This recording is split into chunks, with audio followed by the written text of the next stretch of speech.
We're all flawed human beings. The pursuit of excellence is where we want to be. The Green Beret still has a little mystique to it. When you say, hey, I'm a former Green Beret, that comes with something. We're professional. We're knowledgeable. We're relatable.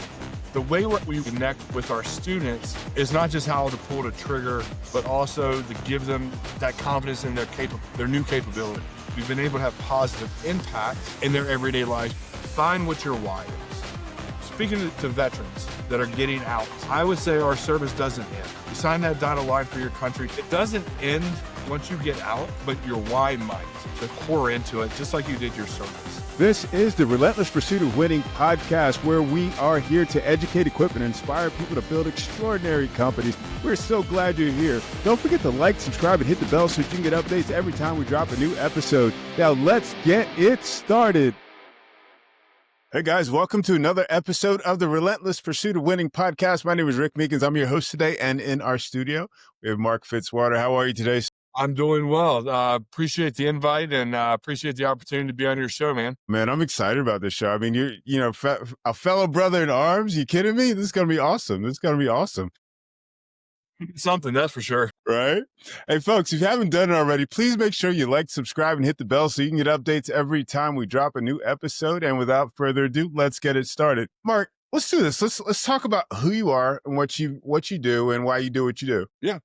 So Marc Fitzwater, I am the owner of a small company called I-68 Consulting Group. We describe it as an empowerment company. So through defensive shooting training and security consultation, we empower individuals to be everyday protectors, to protect, the things that they love. Also in the corporate world, we do a lot of security and situational awareness consultation with high-level leadership down to mid-management. So that's what I do right now. I am a retired Green Beret. I served in the U.S. Army for 23 years, with 16 of those years as a Green Beret. I've deployed obviously to the Middle East, Central and South America, and Eastern Europe. And so, when I retired in April and I didn't know what to do with my life, so we decided to go all in on I-68. I've owned the company for 8 years now, but this is really the first year that we've gone full time. We bought 160 acres. We're developing it into a training facility. I'm a proud husband of 19 years to the, excuse my language, most badass woman on the face of the earth. And I got 3 crazy kids, 2 girls and a boy, just living each day to try to make a positive impact here in my community in the Colorado Springs area. Wow. Why is it so important to you to make a positive impact? I mean, a lot of people just say, hey, make as much money as I can, go on vacation, get a second, third house, a boat, et cetera, et cetera. I mean, you talk about community. What's it honestly, so kind of the story is, I originally served in 7th Special Forces Group down in Florida. It was time for my break. We were doing, back-to-back, Afghanistan rotations. We were doing, Central and South America. At that time, we had 2 girls, and, we just got back from El Salvador in November. We're going to do a turn and burn, go to Colombia for 6 months. And, my wife, being an amazing woman she is, she goes, Marc, I support you. However, in the last 3 years, you've been at home a total of 8 months. So that was kind of my light bulb to say, hey, it's time for a break. And so we moved here to Colorado. I didn't know what to do with my hands because I was, a staff guy behind a computer, and I wasn't used to that. So during that time, I went back to school and got my master's degree, and I started I-68 Consulting Group. The original intent was one day I'm going to go back to a team, so I need to stay up on my skills. So training people was a part of that. And what I found is that we had a significant positive impact in people's lives. Not just coming to get their, concealed carry permit or whatever, but the way we were treating people. All the guys on my staff, they're retired or active Green Berets as well. The way we were and are able to connect with our students is not just how to pull the trigger, but also to give them that confidence in their new capability. Whether they're brand new at this or they've been doing it for years, we've been able to have positive impacts in their everyday lives because now they're confident in their ability to protect themselves and their loved ones. And that is just bled over into everything that we do. So it's selfish. I enjoy it. I'll say it's kind of selfish because I enjoy watching that progression. Yeah. Brand new shooter, very nervous. Then by the end of the process, they'll tell me or their instructor, man, I never thought I could do this. And so that positive impact, it's selfishly, I love it watching that, that triumph that they go through, and then they continue to come and train and build this I-68 family that we've been building for the last 8 years. Wow. Was that experience that you created for your clients, was that intentional? Is that something you guys kind of, rolled into organically, or what was that process, and how did you improve it over time? One of the things is what I could say, yeah, it was on purpose, but I didn't know what I didn't know. I didn't know that the level that we're training people, not what we're training, but how we're training, how we're connecting individually with each person, because I've had a group of people, we keep a 1-to-4 ratio. So, my 4 students that I'm working with, I might have the full spectrum of experience, brand new shooter to somebody that grew up shooting their entire lives, and being able to connect at their level. Everybody's going to reach the same standard, but able to connect at their level to bring them up to that standard. I thought it was just common sense, common knowledge. And then the feedback I'm getting, especially for those that have grew up shooting, is that we're being able to provide that experience that a lot of people haven't been able to. So I think it happened organically, because we've done, myself and my instructors, we've done this all over the world. The primary job of a Green Beret is to teach, a lot of times in a different language. So we all have been doing this our whole careers. Now we're just transferring that knowledge and expertise over to the civilian sector. And so it's not a big leap. It's just being able to connect with that person and really show them, hey, we're there with you every step of the way to get you to your training goals. You mentioned feedback. Is that something that's intentional? Is that something that you guys like put a system in place, or is it just kind of casual? No, I'm always asking, because, I'm always asking, hey, how can we be better? Whether it's Hmm. how we present the material, and I ask it from all levels, right? From the brand new student to people who have taken multiple classes with us, or come to multiple events. We're always asking for feedback to be able to put on a better product, to be able to connect better, to be able to provide that better experience, to make you excited about it. Because if you just come and take one class and say, thank you very much, and you don't continually train, it's kind of a waste of time. Because just like with anything else, to be good at something, you have to continue to do it. And we want to provide that venue to do that. And so if we're able to provide that experience, it'll keep you coming back to the events to continue to train on it and on. And so, not just with what we're providing, but also our instructors, we're always, training ourselves to stay relevant, because, principles don't change, but techniques do.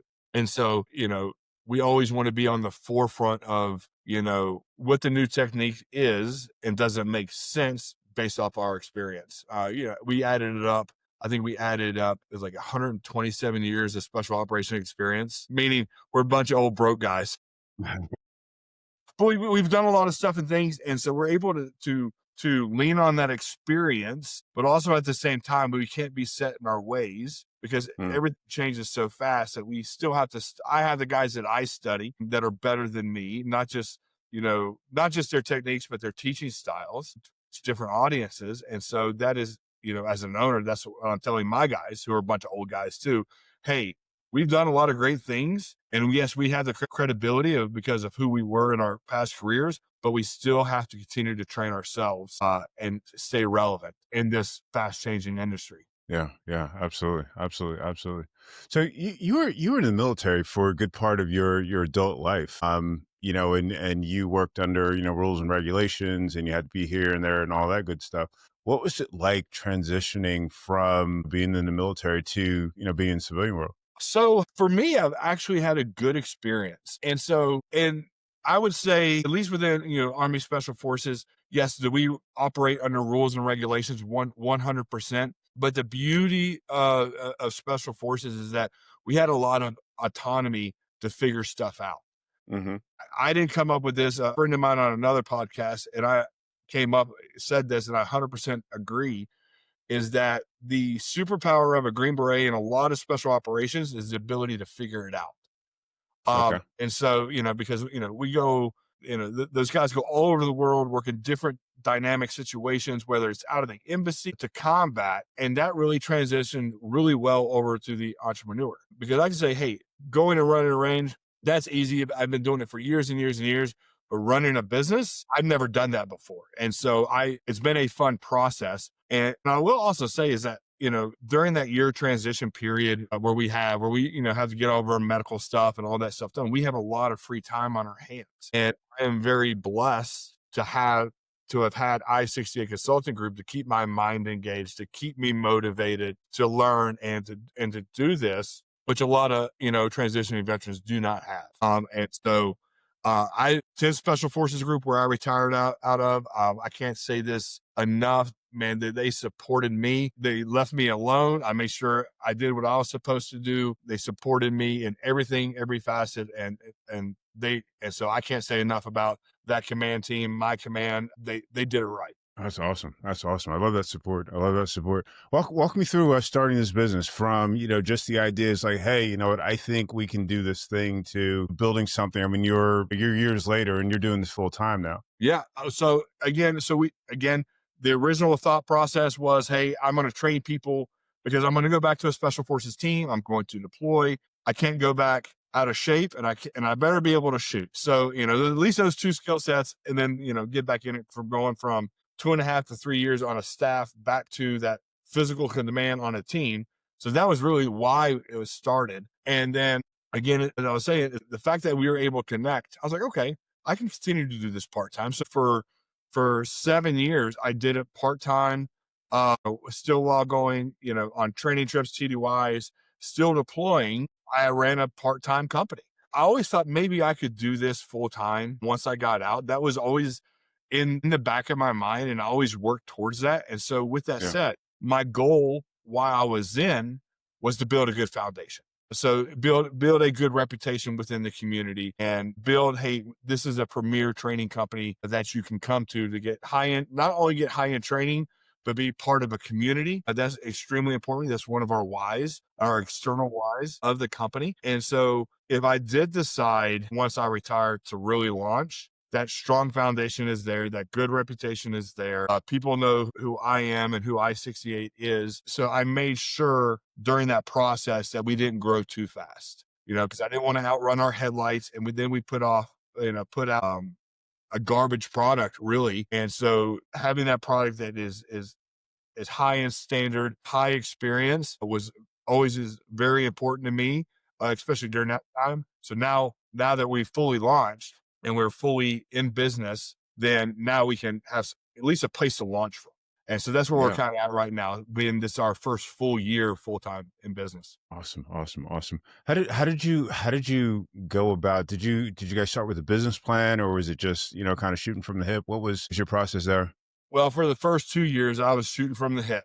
To be honest, I was just teaching classes, right? They paid me a little bit of money. I would just teach some classes. Again, that was the easy part for me. But then as we became more popular, started growing a little bit, I was like, man, okay, I need to make sure I know the business end of stuff. And again, I didn't know what I didn't know. So I really deep dive into that I wrote my first business plan. Where do I want to be this year? What do I want to be 3 to 5 years, 10 years from now? So I started doing those. And then now it's the battle rhythm of start to come. This December, I rewrite the business plan for the next year, because as well as I do, things in business and in life change so fast that, you got to change it. Different goals come out. Mm-hmm. And it's a good plan to go back through. I usually go back once a quarter and check off, hey, do we meet these goals, meet that goal? And I've also been very blessed to have a lot of great business mentors, different industries. Like, for example, hey, man, how do I pay myself? Very simple questions as a business owner, and so I'm asking those simple questions. Oh, you do this, this, and this. I had a good friend of mine. I have so many spreadsheets for every single class we run. We built those spreadsheets in 2019, and I still use them today. And he helped me organize from a business perspective. And so that's really how I've learned how to do the business. And I still, this as well as I do. You're still learning something business-wise every single day, which I find, I love it. I absolutely love it. I agree 100%. How did you decide what you're actually going to sell? I mean, it's one thing to say, hey, we're going to do workshops and this and that, but something else entirely to say, okay, this is the product and this is how we're going to price it. And this is what was your process there? The product itself, the courses itself, they're written down. And to be honest with you, what I found when we started teaching is common sense and confidence.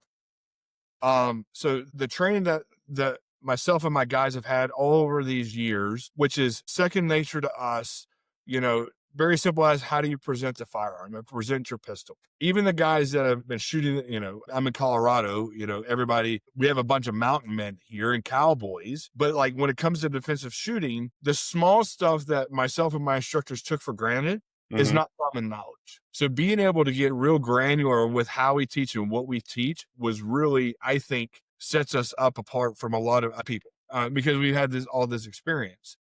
Right. The course has written them out. Hey, what is the goal of this course? And I'll give you an example. We run 3 different pistol courses. We run our pistol fundamentals course, which is our shooting course. We're going to teach you how to shoot, how to draw from a holster. Well, we have our practical pistol course. Well, that's everything from concealment, right? So, you know, for concealed carry, but that's a Hmm. scenario driven course. Well, the focus of that course is stress mitigation, right? We're going to teach you how to, you know, draw from a holster, conceal, cool. But you know, Rick, I'm going to put you under high stress. Now you know how your body's going to react to that stress. Then we work on ways to mitigate that stress so you can conduct critical tasks. Then we have our advanced pistol course. It is a gun handling course. What happens when you run out of bullets? What happens if you gun malfunctions, shooting while moving, shooting multiple threats? All that stuff is in that course. So even though I have 3 separate courses, the focus of that course is very, very specific. And so that's how we kind of laid out the courses. Now the pricing, man, I just played with the numbers. I'm a math guy. So I'm just getting those spreadsheets. Okay, what's the market rate? What are we worth? What's the training worth? Asking feedback from close friends. Hey, is this price appropriate? And a lot of the times I get, Mark, you're not charging enough, which kind of makes me laugh. I'm like, okay, I appreciate that. I don't know if you're giving me a compliment or you're being truth, but a lot of my business owner friends that taking a course is like, Mark, you need to charge more money, which is a great compliment, right? But then I kind of look at the market where we're at, and we're about for guys that like me that do what I do, we're about the same. You know, Mm. there's other, you know, soft, you know, special operations guys that are running training companies. That's who I usually base it off of versus, you know, your local NRA instructor downtown. You know, so that's kind of how I base my pricing off. Gotcha, gotcha, gotcha. Did you do something intentional to like make yourself like stand out from the other, ex Green Beret guys? What actually is funny, there's not a whole, at least in here in the Colorado Springs area, there's not a whole lot of us that run Hmm. companies. There's Okay. guys that'll teach on the side for fun, but an actual legitimate, you know, training company run by special operations in my area, at least in the Colorado Springs, there's not. There's a couple others, and guess what? We're all friends. We all collaborate together, you know, because you know the market's big enough for everybody. And guys like me and the other, you know, the other company that is ran by a retired SF guy, all we care about is people getting quality training, whether it's from me or from him. That's what we care about. And then he does things a little bit different than I do, and that's fine. And so that's the cool thing. Is he my quote unquote competition? Yeah. And we collaborate. I've been on his podcast and we talk, and it's great because we'll get on there and we'll argue about training techniques. And it's awesome because 2 experienced guys, you'll get something out of it. So I Yeah. look like, as long as you're getting quality training, then that's the goal, right? As long as you're getting that experience to make you feel more confident in your new capability and make you excited about to continue to train, that's the why of it. At least is for me. And then, you know, the guys, my peers as well. So that's what, that's kind of the way we look at it right now. I usually, with all the other companies in town, to be honest with you, I'm so focused on what I'm doing. I kind of have my blinders on. If we're doing it right, the market will respond, right? Yeah. Um, and then I ask feedback from our clients. Hey, what did you think? Was it, you know, and we've gotten, you know, luckily we've gotten such positive feedback, which shows me that we're doing it correctly. And that's what matters to me, is that we're doing it correctly. You know, and I tell my instructors, the Green Beret still has a little mystique to it, right? Me and my buddy, we're normal to each other, but when you say, "Hey, I'm a former Green Beret," that comes with something. We're professional, right? We're knowledgeable. Hmm. We're Hmm. relatable. Like all those things we have to be because that's who we are. Yeah. that's what I stress to my guys. And I have the best cadre of instructors, at least in Colorado, I'll say. They're bought into the culture. They're bought into what we're doing. They keep me straight half the time. We're just a team. That's what we are. We're just a team. How did you figure out how you were going to get customers and just keep them coming back? So you've got a business, not just a hobby. Word of mouth. When we were building that foundation, I spend $99 a month on marketing. And that $99 is to be a part of a Facebook group. We do everything organic and word of mouth. And I kind of take the Savannah Bananas approach. If you know who the baseball organization, look them up. They go to a game. They're awesome. But they don't spend any money on advertising. They spend money on the experience. They spend money on developing their employees. So for me, word of mouth is our number one client. What's the word I'm looking for? Bringing in clients. And obviously we do the social media stuff, but it's all organic, and just getting the word out, slowly but surely, because one of my biggest fears is growing, as I said before, growing too fast to where our product diminishes. So maybe I'm a little bit too controlling, but I'm really controlling on, hey, the rate of growth we're doing it. So we do it in a responsible manner. Yeah. So we can, whether it's civilians or law enforcement or DOD, that when you come to I-68 or you come to the I-68 training facility, that you are getting more than what you've paid for. That is what we want. And you're part of our family now, and with that said, we had different events. So for example, tomorrow night we have what's called the I-68 Valkyries event. 70% of our graduates have been women over the last 8 years. Which is very surprising to me, actually, because look, I've tattoos, bald head, no neck, and I've always thought it's like, hey, women only want to learn from women. Well, I was wrong in that, and women don't want to learn from jerks, especially the standard, the military persona, very hard face, and very stiff. But what I've learned over the last 8 years is that, when you walk with them through this process, step by step, with a smile on your face, making them feel at ease and learning this new skill set, that is huge. And then they tell their friends. So with that said, we have what's called the I-68. So 3 years ago, my wife and her best friends like, Mark, you need to do something for the ladies. I said, right, because you're smarter than me. And we started this event, I-68 Valkyries event. There's an indoor range in town that I partners with. They treat us really well. I rent the entire range out. So the ladies come in, they shoot for about an hour and a half. We have a little mini competition at the end. Then we have a big social afterwards. And it's been very, very successful. And then, so about 2 years of doing that, all the guys are like, Mark, what about us? I was like, okay, I got you. And so we started the I-68 Aries event. And what I found is ladies, they're good shooting for about an hour and a half, but the guys, they want to get out there shoot for 2 or 3 hours. So we go out to the outdoor range, no matter the weather, train for 2-3 hours and have a big barbecue at the end. So it's good for the guys, go out, train hard, then sit around the barbecue and, have that good fellowship with each other. So it's been real successful. And then of course we have our, little mini competitions. We have our big fundraiser every October. We just had it this past October for Victory Service Dogs, which is a local nonprofit here. We've had this year was our 6th annual, and through the 6 events, we've donated almost $70,000 to them. And so it's a staple event that we've done. Very first one, we donated $1,000. This past year, we donated over $18,000. So we're growing in that sense, which is really, really awesome. What made you go that route with the Victory Service Dogs? Funny story, it wasn't even my idea. So a friend of mine, I used to shoot on his range. He's like, Mark, I have this friend, Steve Corey, he runs his organization. I want you to do a fundraiser. I'm like, oh yeah, we can do it. That's exactly how it started. Exactly how I'll do it. Yeah, no problem. I'll do anything, right? And then it's just continuously grows. And now that we have the phase 1 with our training facility complete, I'm really excited because now it's ours. So for the last 8 years, I've been very blessed to have, private guys on the property let me use their range for training and events. And finally, I said, hey, it's time for us to get our own home.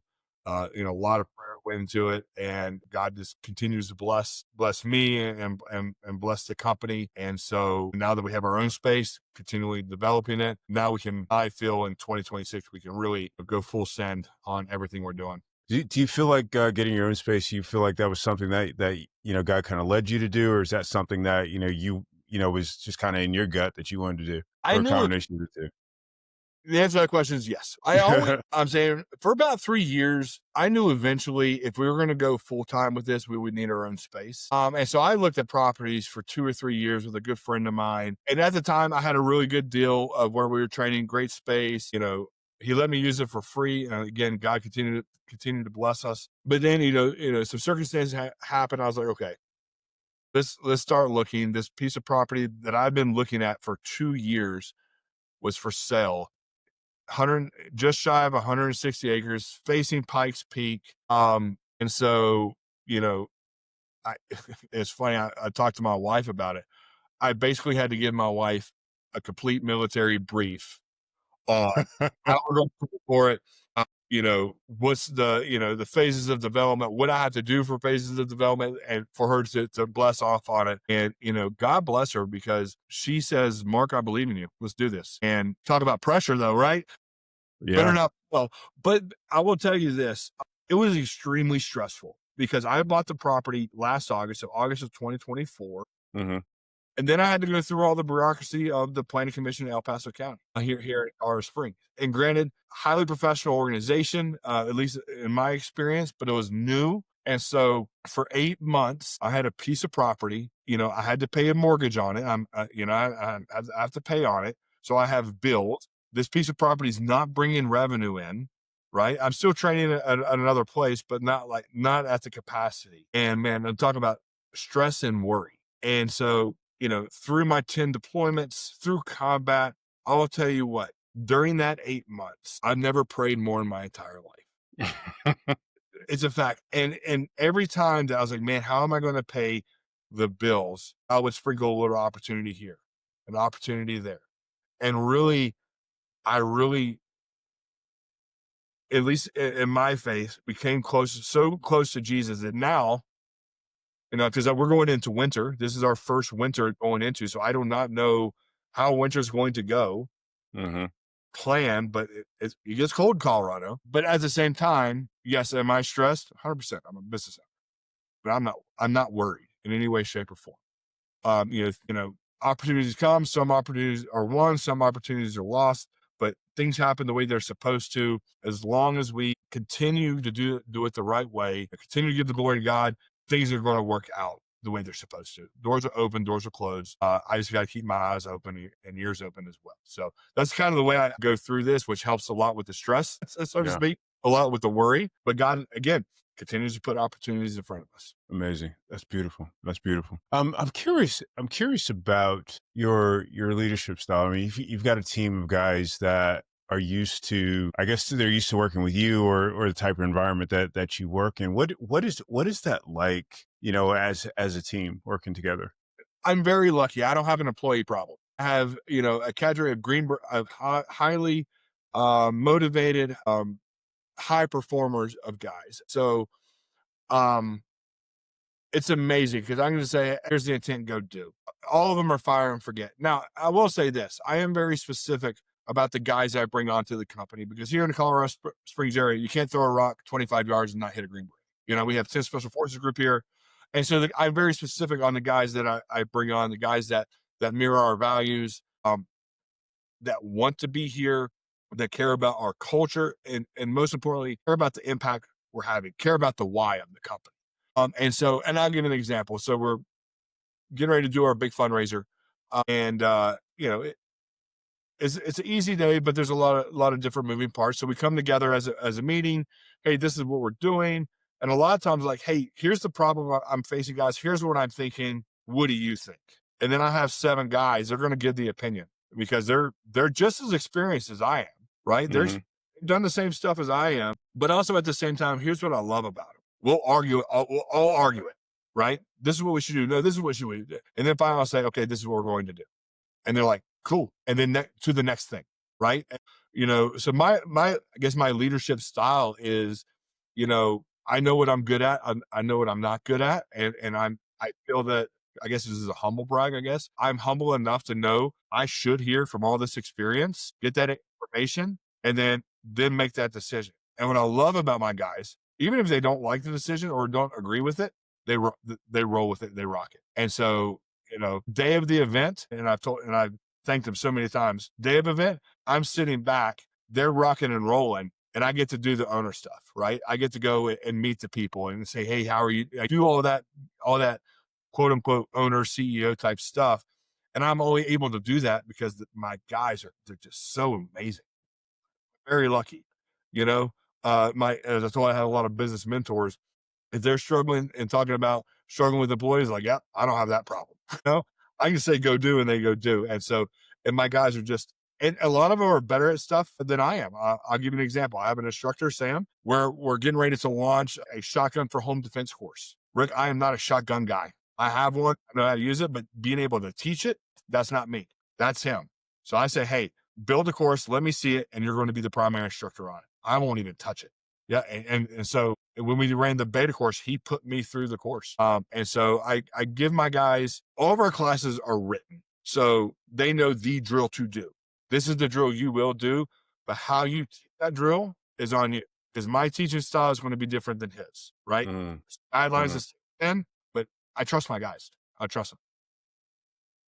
Very, which is a very nice thing to have. Yeah, yeah. Absolutely, absolutely. I mean, hiring the right people, getting the right team is absolutely critical for any business to be successful. One of the things I'm thinking about, we talked about like all the great things, that you've experienced, but what was the time when you made a mistake or you made a bad call, and how did you get back? How did you recover, from that? I would say there was a time in an old range where there was some issues with the range, to the point I said, I'm pulling everything off the range.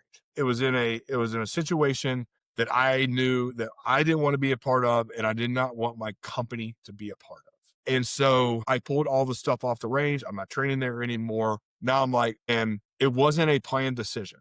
So I didn't have a backup plan. And so during it was about 2 or 3 months, um, that had happened, I didn't have a place to train. So I'm scrambling to figure out places to train here, there, having to cancel classes. And so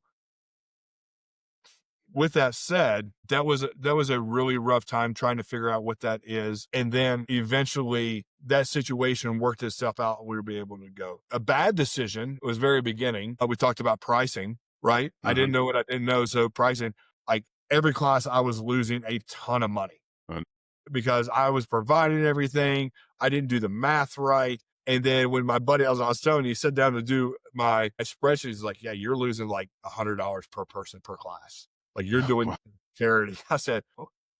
And so I guess I was on education, but obviously it was a bad decision because I'm losing money every class and that stuff. But I will say in general, things have come to the company when they should and Yeah, how it should. And I think I've done a good job of saying yes and saying no to things. yeah, You asked that question. I can't think of anything, and I'm not saying I'm the best business owner in the world, but I haven't had anything where it was such a bad decision, a critical bad decision that I really had to recover from. I think the bad nice. decisions I've made have been small enough to where I can learn from that, or it's just something. I had a potential contract, a really big contract that, we were, you know, going to bid on this. I was going to be a subcontractor in that.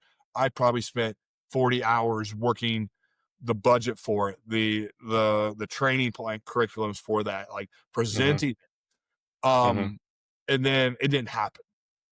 Right. And so of course that was a kick in the stomach. Like I did all this work for nothing. But then I kind of took a step back. Well, it's not for nothing.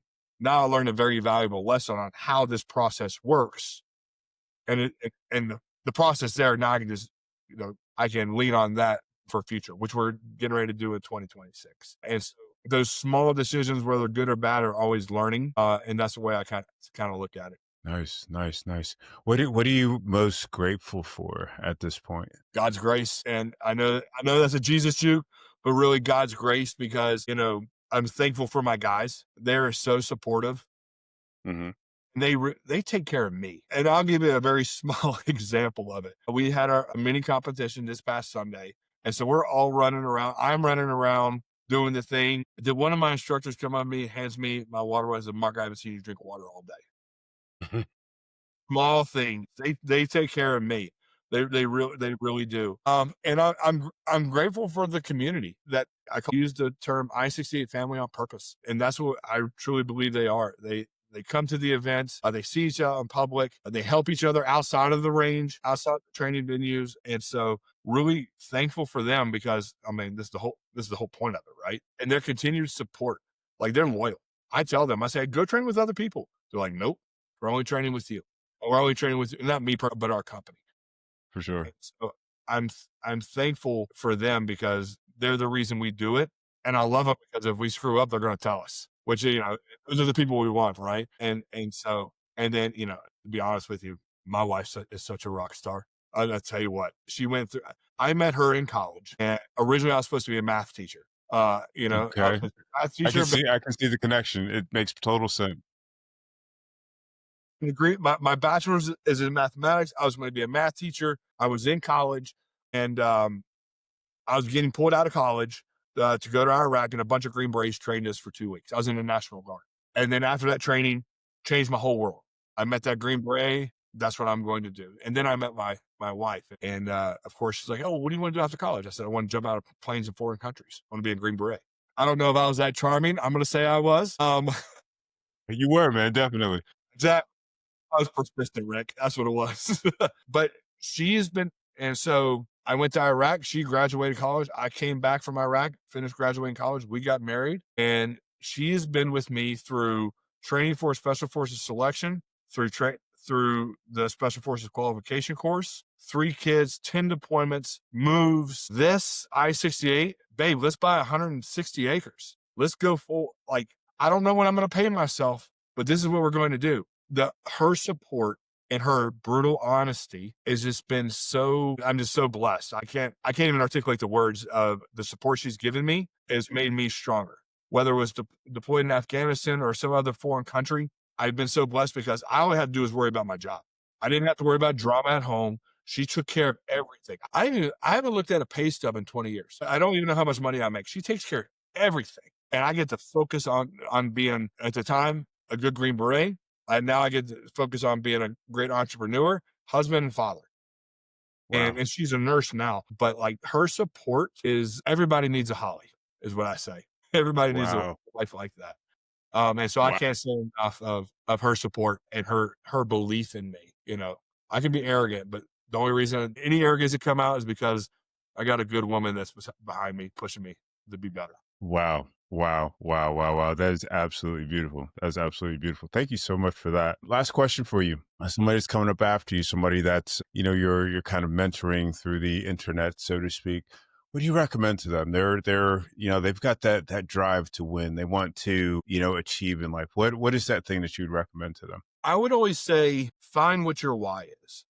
And when you find out what your why is, speaking to kind of the 2 groups to veterans that are getting out, I would say our service doesn't end. Especially, you signed up to serve, you sign that dotted line for your country to serve your country, and whatever that why was to sign that dotted line, it doesn't end once you get out, the service part of it, but your why might. So figure out what that why is and then pour into it, just like you did your service. I would say just for the general public is, we're all flawed human beings, but I think the pursuit of excellence is where we want to be. We'll never reach it, but just trying to be better in all aspects of your life, just to be a little bit better than you were yesterday is, stay disciplined in that. Because motivation, I think Jocko said it, even though he's a Navy SEAL, he's a smart guy. But motivation will go away. I've been behind my computer all day and I hate it. But once that motivation goes away, finding that discipline to do things even when you don't want to do them will always help you to reach that success that you're in. And then believe in Jesus. Walk with the Lord, and that path will take you to where you need to be, even when you fail. Amen. Awesome. Mark, thank you so much for being on the show. This was absolutely fantastic. I appreciate you. Well, thank you, Rick. Thank you so much for having me. Looking forward to doing this again. I think you're coming down to the Springs. Yes, sir. Awesome. Looking forward to it, my friend. And again, thank you for allowing me to tell my story. It's a true honor of mine. Absolutely. It's a pleasure having you again. Folks, thank you so much for watching or listening to another episode of the Relentless Pursuit of Winning podcast. We'll catch you next time.